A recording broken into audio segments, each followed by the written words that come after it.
Mistrustful. With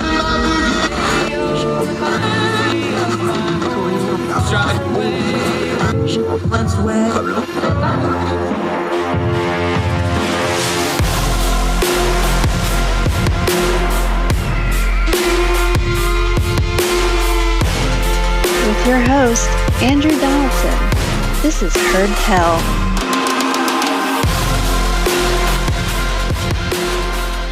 Welcome back to Heard Tell. Okay, one of our favorites. We love working with her off camera. We love getting her on camera and getting to chat with her because she does so much stuff.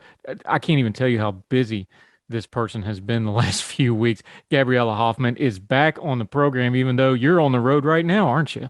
I am finding myself on the road. I'm trying to wind down my travel.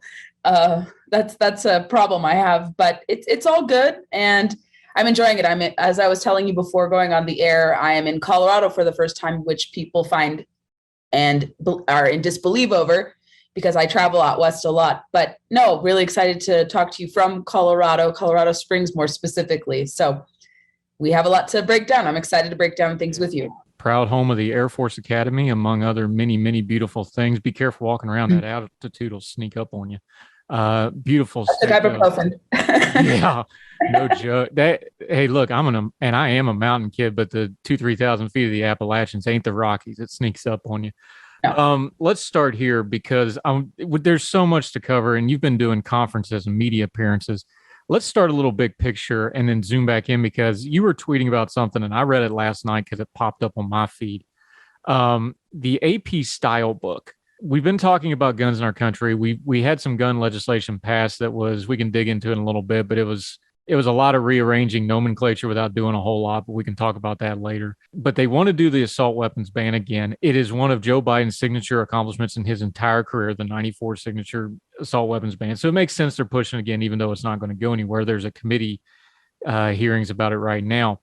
But you brought up the AP style book that they have a definition of assault weapons. And of course, our Second Amendment friends are always like, well, assault weapons, what does that mean? Because that's just a word. Talk about that for a second, why that caught your attention, because it sure caught mine. Yes. So a common refrain we hear from people who dislike modern sporting rifles or they dislike AR-15s is they label it using the nomenclature, it's an assault rifle. And as someone who has spent some time around these weapons in question or these rifles in question, I don't see how you can label it as such, even with having some recreational shooting experience. I'm not military, I'm a civilian and all that, but having spent quantifiable time around these rifles in question, I don't see how they're assault in nature. You look at how the firearm is crafted, how it's manufactured, and you especially look at the trigger guard, the triggers especially. And when a scary looking rifle has even just one pull of the trigger corresponding to one bullet coming out, that's not assault in nature. That is a semi-automatic firearm in nature. And the Associated Press Style Guide, thankfully, has put out a wonderful graphic, and I think they have a full explainer saying that, hey, fellow media members, you guys need to be tasked with accuracy in reporting because you can't go around using this pejorative term, an assault rifle, to label modern sporting rifles that are owned largely safely by 24 plus million people, according to new statistics that are out by the National Shooting Sports Foundation. So media organizations still peddle in this false labeling of a modern sporting rifle as an assault rifle, when in fact it is not when you look at it and examine it, mechanically speaking, and kind of just how the trigger guard is oriented. So I wanted to highlight that on Twitter. I found that to be interesting. I was like, I got to find that graphic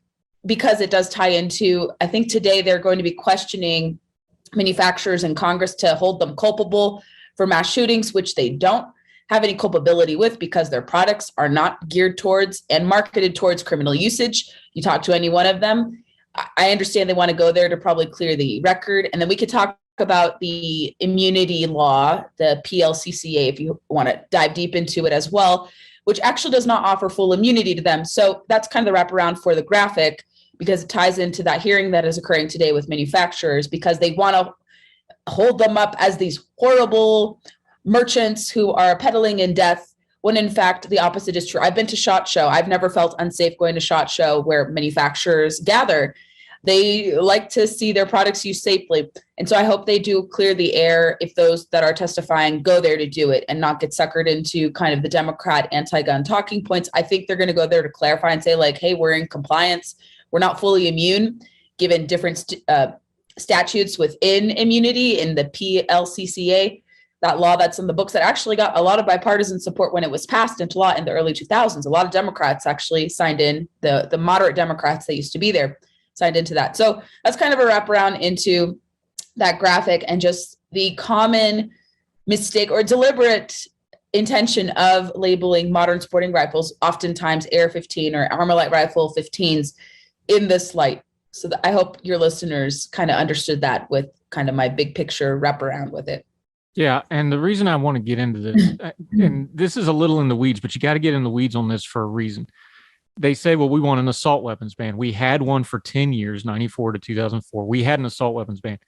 The problem is you cannot just pass a law and say we ban all assault rifles. If you said, and you wrote a piece of legislation that was one line that said we ban assault weapons, that would ban nothing because there's no such thing as an assault weapon. I understand the term. I know people apply it, but the black and white of the law, that wouldn't apply to anything. They have to go in and they have to do, especially with weapons, things like this, they have to do very specific nomenclature. And the reason this is a big deal, and we've seen it to the ridiculous point, because we all remember when chainsaw bayonet was a thing a couple of years ago because somebody got suckered on that. They start talking about the parts of the weapon. So are you going to talk about the parts of the weapon that matter? The receiving, the rate of fire. Has it been modified? One thing I think you could find some common ground on, are you modifying it from the manufacturer's designations, which is something they're going to be talking about in this committee hearing today?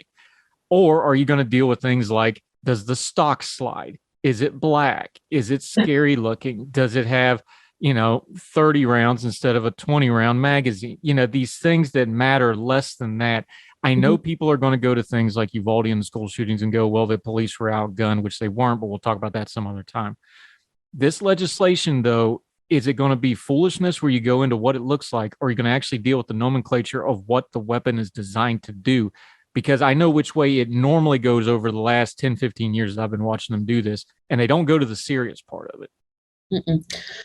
No, for them, they've revealed their intentions. They do want to have a wholesale ban of anything they don't like or anything they ascribe negative qualities to, with respect especially to the AR-15, some of which have been used in recent mass shootings, but they are not the dominant firearm often used by criminals to commit these ghastly acts. Those are handguns, but that's still no justification to ban them. But I think we've seen them reveal what their intentions are. They will say, okay, we'll just examine some of the physical attributes of an AR-15 or a modern sporting rifle.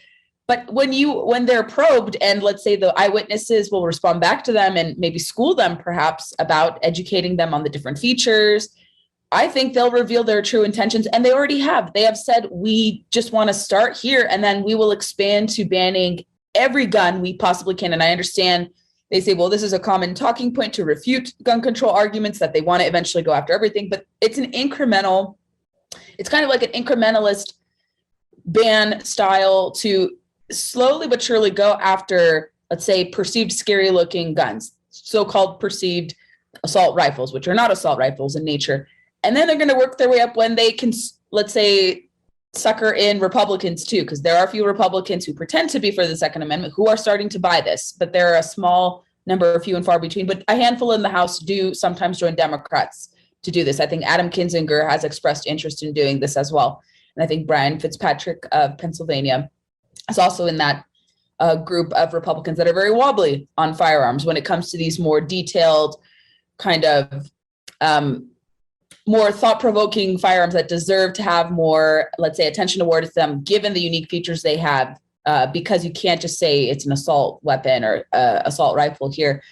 Excuse me. And so I think they want to use this to paint these firearms in a negative light. They're going to then try to lambast these manufacturers and say, well, your products are responsible for killing kids in school. How do you respond to this? Don't you feel guilty? So they're going to make them feel guilty for they directly not having any involvement in these horrific mass shootings, saying your product is creating a culture of killing. How do you feel about this? So they're going to try to turn the public against these manufacturers, and not really give the manufacturers time to respond.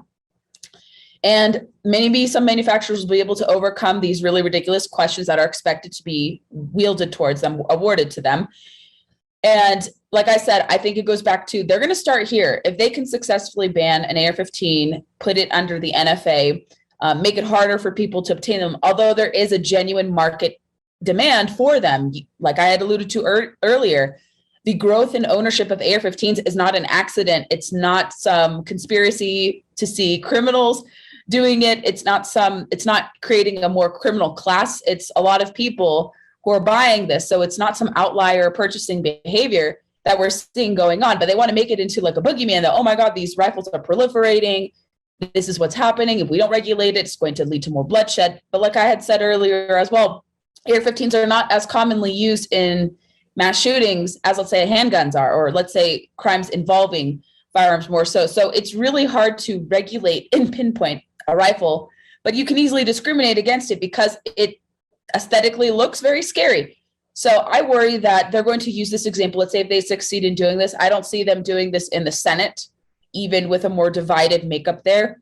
The House, we may see some iteration of this pass, but you go even into states that have, let's say in Virginia, they tried to pass this when Democrats were in control of our General Assembly. They couldn't even get Democrat support because they knew there would be huge blowback to banning modern sporting rifles. So I can see that similarly play out in the Senate. I don't know about in the House, even though the facts presented showcase that this is a very commonly owned firearm. It's used in defensive gun usage. It's very popular among women. It's very popular among minority gun owners.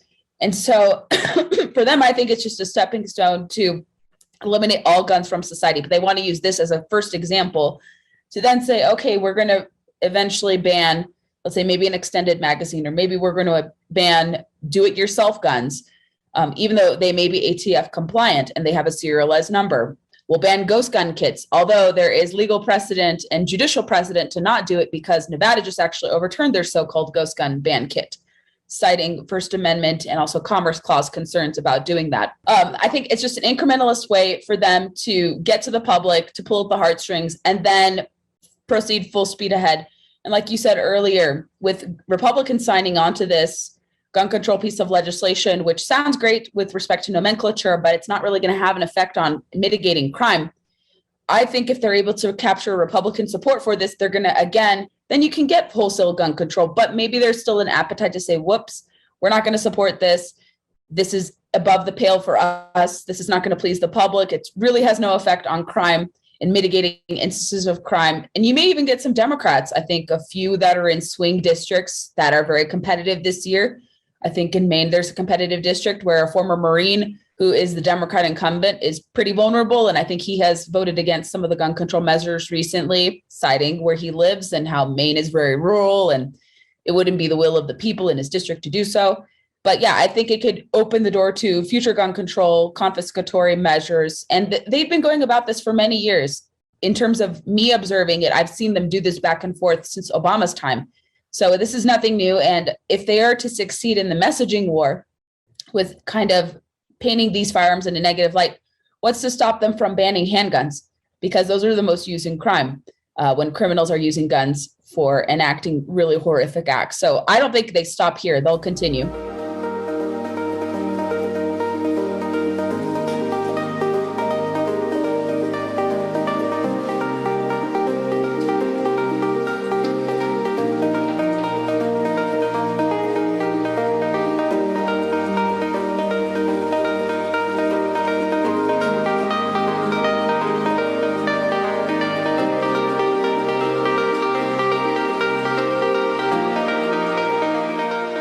And of course, their argument is going to be to turn around and go, well, of course we want to ban handguns. We get rid of all the guns. There won't be any violence. You just went through the legislative and the political arguments of this, but that's only two parts of it. The other part of this is the legal part of this argument. Assault weapons ban was never directly challenged in court on the Second Amendment grounds. Now, since then, there's two things that have happened. We've had the Heller decision, which is probably going to be precedent going forward. It's already been cited. In fact, it was cited in one of the cases you just mentioned. And we have a conservative Supreme Court that we've seen that's, you might have heard, kind of overturning things as of late. If they tried to do another one of these bans, and we've already seen some other things going, What's the legal environment now post Heller with a conservative court, at least for the foreseeable future, for gun rights legislation and gun control legislation as well? I think the Roberts Court is structured in a way where we see more, I think, overturning of gun control legislation, at least the most egregious parts of it. I'm not sure if we're going to see them say you have to eliminate the permitting system for concealed carry. I'm not sure they're at that point quite yet, although there could be some casework that does build up for them to say, okay, the permitting system is restrictive. It does infringe on your Second Amendment rights. And we're seeing the states do that. 25 states now, half of the country has constitutional carry. But the Bruen decision opens the door to a lot of different things, I think good things. In the outstanding states that had shall issue regimes, permitting regimes, you now start to see most of these states, with the exception of New York, for the most part, complying with the ruling, adjusting their permitting system to reflect the Supreme Court decision. I think some of them are still going to create obstacles. They're going to find some way to retool the permitting system. Well, okay, we're going to give would-be applicants a bone and we're going to, make it a little easier. But I think in some of the states, I can envision in, let's say, New England, it'll still be fairly difficult. I think it'll be easier in Massachusetts than, let's say, New York to obtain a concealed carry permit now. Rhode Island may similarly have some obstacles. I think some of the other states too. Delaware has a weird permitting regime where you have to get your name published in the newspaper before you can successfully obtain a permit. Found that to be super crazy and invasive. But I think with this decision handed down, because the Roberts Court found that creating these obstacles to obtaining a permit restricts your ability to protect yourself outside the home. So I think they went off of the Heller decision to say, okay, we ruled that you can safely and legally own a home inside your house. Okay, now we have to rectify the problem of, can we allow people to own handguns? This doesn't apply to long guns, open carry, although that's a separate debate, of course. But can we apply a similar standard to handguns outside your home? Can you carry outside your home? And so they found good arguments. I know Justice Thomas wrote the majority opinion of this and said that it would be ridiculous to keep the standards in place, and it was time to overturn these may issue permitting rules. And so there is an appetite. It also reflects kind of the times we're in. More and more people are obtaining concealed carry permits. And like I said, some states are even going beyond that and adopting constitutional carry measures, which still don't really change anything that much. You can't be a prohibited possessor. You can't have a criminal record. And it only applies to handguns, again, not to rifles or any long guns in that sense. And so I think when people see that they can't count on law enforcement, they can't count on people who are supposed to, observe their safety, or rather secure their safety, whether it was in the 2020 kind of riots, or let's say distrust in law enforcement that you can kind of see in some areas of the country. Let's say the followed up from the Uvalde shooting. I think no matter where you fall on the gun issue, I saw almost uniformity when it came to the lack of preparedness that those law enforcement officers have. And that's not to say every law enforcement officer is poorly equipped to respond to a mass shooting, but these guys in particular were very, very poorly equipped to do it. And it's not because of them having guns. It's just they didn't want to go in and do it for some strange, odd reason.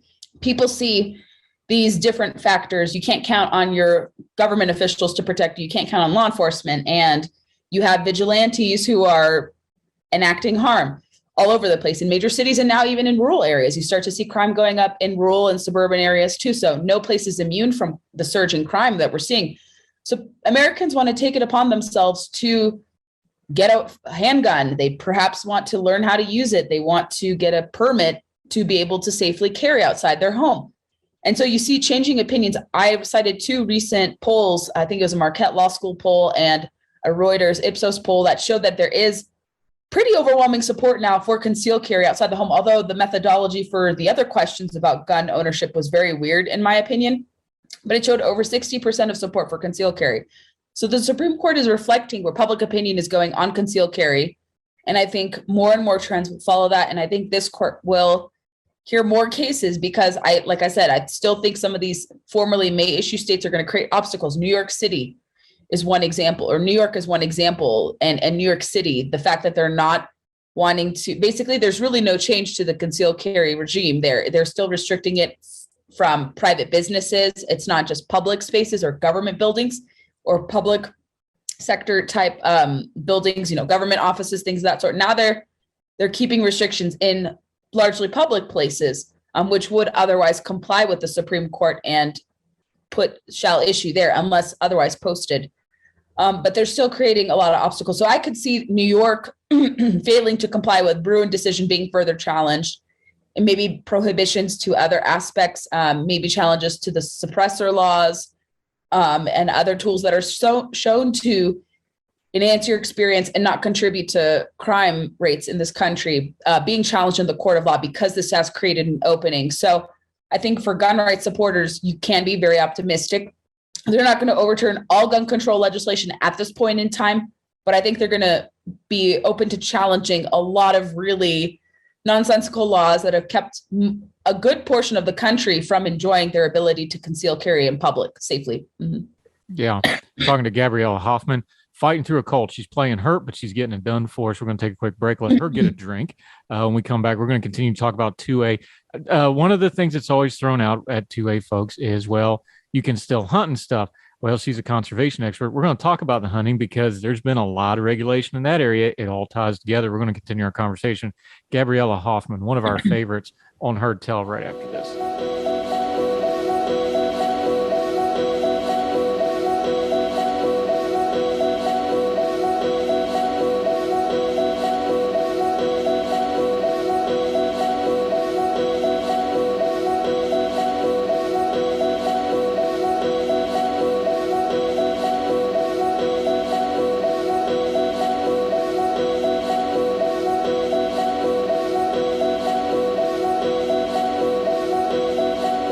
Welcome back to Heard Tell. Gabriella Hoffman. She is a great person to work with behind the scenes, really enjoying because she's one of these regional manager. One of our great contributors with Young Voices. She is all over the place, though. Got a long list there. Here's where I want to go with this because we're talking Second Amendment a little bit in depth today. People talk about it as like, well, you should be hunting and nothing else with it. Here's the problem with that, because I grew up rurally. I grew up in West Virginia, big hunting state. We have enough weapons in West Virginia probably to outfit a small army just in private possession. Here's the problem.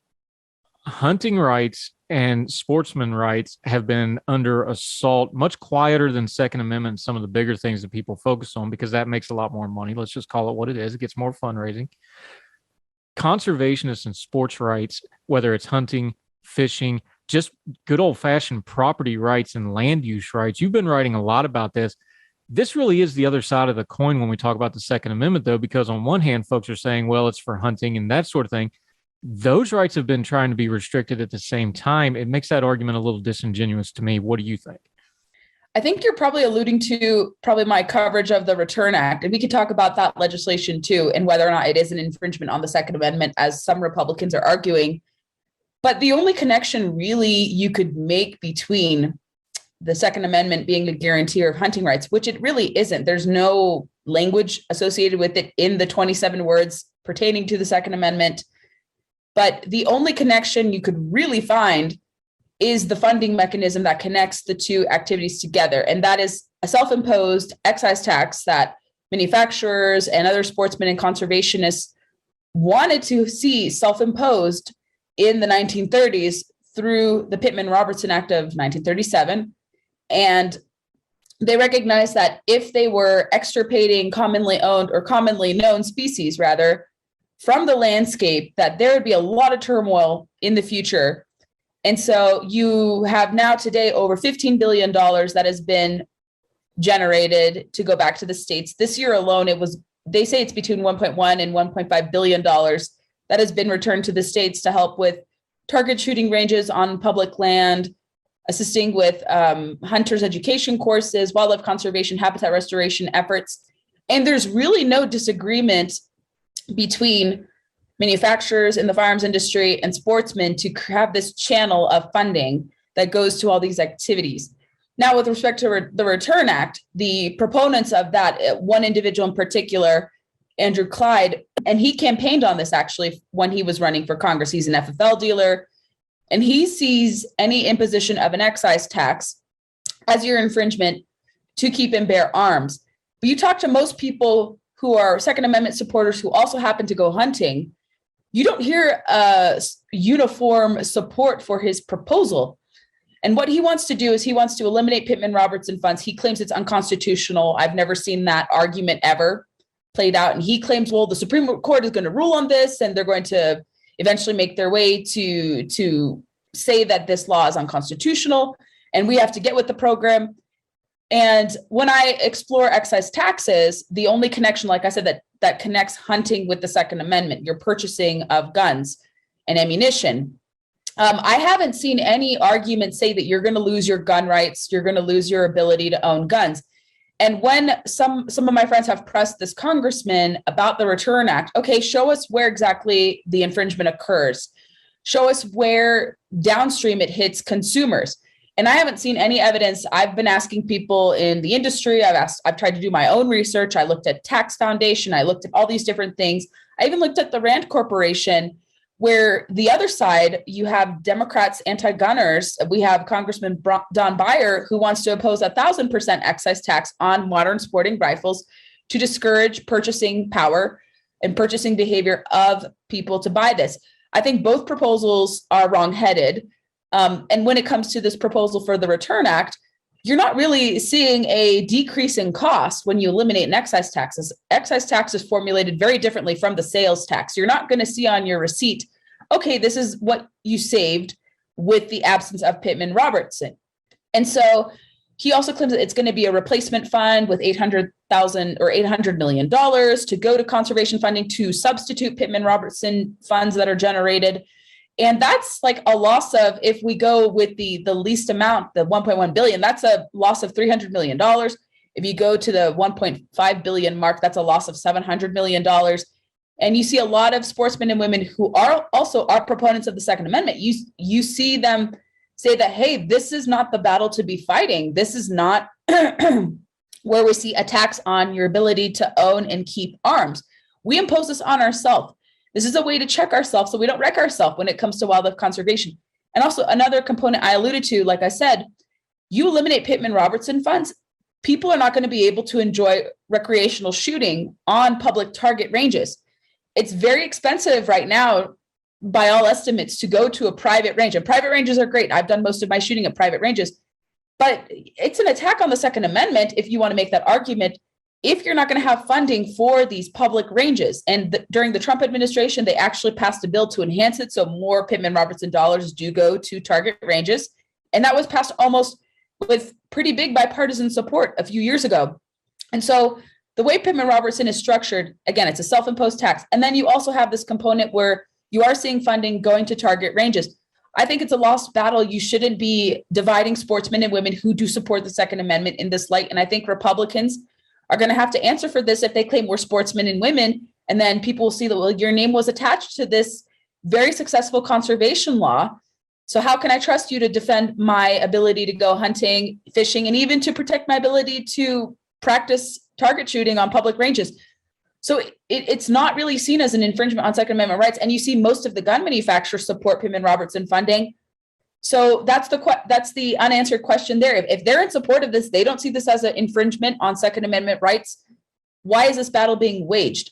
What is this sponsor of the bill gaining out of this? And how can you justify replacement with this program when you're going to see a net loss and you're going to see conservation funding altered severely? And again, your ability to do target ranges, those are going to have to be closed if there's no funding to supply those target ranges, or to maintain them rather. And so it's not going to pass anywhere. I've heard from people inside Congress who said this bill is laughable. It'll never be heard if Republicans take over. It's a losing issue. It causes division. It's not the battle to wage against gun control. Fighting against the attempts to ban AR-15s and other measures that are actual gun control items are more fruitful, rather than creating a boogeyman out of the Pittman-Robertson Act. Yeah, real quick, a couple minutes we got left. Gabriella Hoffman joining us. Love having her. Here's something that I think we lose because we get into the Second Amendment debate, and there's the nomenclature like we started out talking about. Really, though, when you break this all down, we're talking about rights. And like everything you just talked about in there, property rights, what the government can and can't tax, Second Amendment, First Amendment speech. This is the core stuff. If you go back and read, this is what they debated over the Constitution. This is what they debated over the Bill. This is really just foundational stuff. It's just you put the guns on top of it, people kind of lose their minds a little bit. But it's the same, whatever other issue you're going to talk about, it all goes back to those fundamental rights, doesn't it? It does. And often I hear from my dad tell me that what separates us from, let's say, the Soviet Union or formerly communist countries, or countries that are experiencing bouts of tyrannical, tendencies, is the Second Amendment. Countries that are more free tend to have this measure in place. Everyone says, well, crime is a lot higher in the United States with the presence of lawful gun ownership, but that's actually not the case. I think the United States only accounts for 4% of violent crime all across the board. Someone, I forget his affiliation, but he was tied to one of the gun organizations. I think he's a lawyer, but he's a statistician as well, or he knows how to extrapolate data fairly coherently. And he found that actually we don't account for the most violent crime across the globe. Other countries, often with the absence of firearms, lawful firearms ownership, tend to be more violently aggressive than the United States. And so people forget that, oh my gosh, there's a proliferation of guns. This is horrible to have, but we're a lot safer with the presence of an armed citizenry that is safely trained, that is educated, and more people are getting into the fold. They want to be trained. They want to know how to use their guns. We're a lot safer, and we can repel, let's say, instances of tyranny, whether it comes from attackers coming into your home or people who want to regulate guns out of existence. Not saying you discharge any violent tendencies towards political opponents, but I'm saying, rhetorically speaking, item, legislation, whatever, because of the Second Amendment and just case study and, like I said, Supreme Court rulings and other measures out there that say that regulating this is going to be seen as an infringement on rights. The public is moving in the direction towards support of the Second Amendment and away from gun control, no matter how present, let's say, the mass shootings. People see, again, that the criminals who often are committing the crimes, whether it's an AR-15 or a handgun, they're often prohibited possessors, they're repeat offenders. So banning a gun is not going to deter someone who has a track record of already committing criminal behavior with the use of firearms. It's not going to change if you eliminate the firearms. Prohibitions usually never work. And so I think people go back to, it's a fundamental right. It's enshrined in the Constitution. More and more people are learning how to use firearms safely and responsibly. And they see that without it, it can lead to instances of tyranny. It can lead to a lot of people being vulnerable to attack. And so that is why support for it, why we're going to see lots and lots of fighting back, I guess, to the gun control start to be witnessed even more. Like I said, public opinion is moving in this direction. I think with education, people will see it. And you start to see media organizations like the AP even saying, let's be accurate in our reporting because this can give ammunition to bad actors to misrepresent what is being discussed. So I'm optimistic. I want to be optimistic on this front that people are wanting to safeguard and respect Second Amendment rights. And I think more and more people beyond, let's say, your typical Republican white gun owner, you're seeing a lot more diverse gun owners come to the fold. You start to see more Black gun owners. You start to see more women gun owners and Asian gun owners. Everyone across the board is now discovering the Second Amendment, even across political lines too. So you can't say it's just Republicans who champion this. You also will see independents and Democrats start to come around and I think maybe shed their preconceived notions or past preconceived notions about gun control. Yeah, interesting times we live in. Gabriella Hoffman, she played her today, ladies and gentlemen. She got through it for her, and we appreciate it greatly. We'll get you back on very soon. You enjoy your travels. Thank you so much for the time today. Yes, anytime, Andrew. Good to be on with you. When I'm not coughing, I think we could talk more, but let's talk about lead bans next. I think that is a worthy discussion. Well, that'll be fun. We'll talk soon. Thank you so much, ma'am. Thank you for having me.